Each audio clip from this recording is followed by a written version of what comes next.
प्रत्येक गावात गाईचं गो आणि म्हशीचं गोहन राहत होत. त्या गाई म्हशीच्या धंद्यावर हे शेतकरी लोक जगायचे. वरच्या पाण्यावर शेती होती. मोटार पंप नव्हतं, विहिरी नव्हत्या, वावरात रासायनिक खत नव्हतं. तर वरच्या पाण्यावर शेतकरी शेती करत होता. पण तेव्हा एकाही शेतकऱ्याने आत्महत्या केली नाही. आणि आता ज्या ठिकाणी खंडीभर अनाज होत होतं त्या ठिकाणी हा शेतकरी 10 खंड्या अनाज काढून राहिला. 10 पटीनं जास्त अनाज पिकवतो. तरी पण हा शेतकरी आत्महत्या का करून राहिला?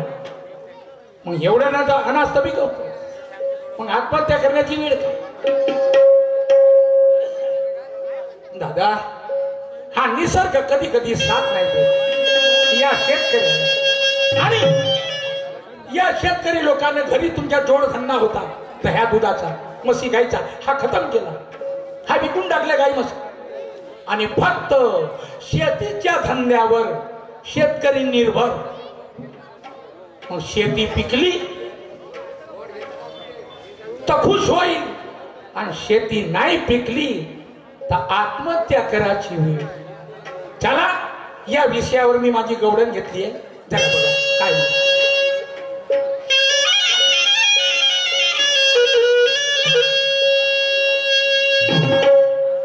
4-5 गाई, 4-5 एकर जमीन. पण माझी राधा बाजारला नाही गेली. तिला आवाज देऊन पाहतो. दादा,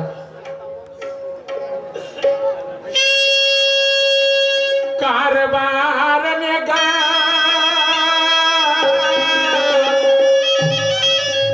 माझ्या लाडाचे नारी अन राधा राधा राधा राधा ग. एका शब्दावर येते दादा, पण नाही आली. याचा अर्थ ही घरामध्ये नाही, हे गावामध्ये गेली असं काही कामानिमित्त. काय हरकत नाही, माझा आवाज नाही गेला तिच्यापर्यंत, पण थोडासा जोराने आवाज मारतो. कदाचित भावत पडत नाही.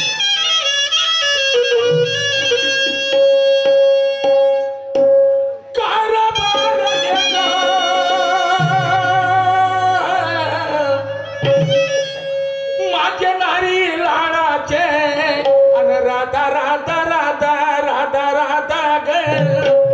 हे राधा कुठं गेली?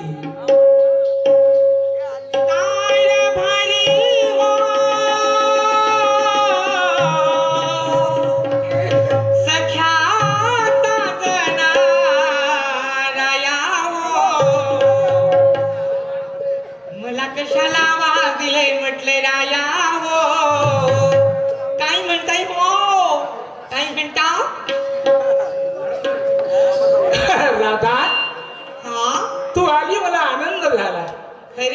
पण आली तर आली हसत हसत बोलून राहिली. राधा,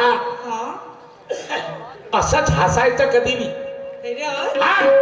आणि सगळ्या मावल्यांनी असं हसलं पाहिजे. हसत हसत आल्यानं काय होते माहित आहे? काय? माणूस किती गरम झाला, तावामध्ये आला, गुस्स्यामध्ये चढला, आणि बाई हसली का माणूस थंडा पडला. काय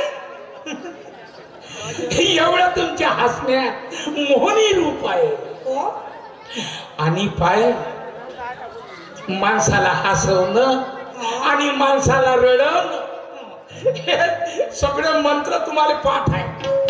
हो, पण राधा, काय हो, याच्या अगोदर मी एक आवाज दिला होता. मला नाही आलं. हो, नाही आलं. मी समजलो माझी राधा घरामध्ये नाही, गावात कुठेतरी गेली असेल. बरोबर ओळखलं तुम्ही. तुम्हाला तरी एवढं माहितच आहे. हो, मी बचत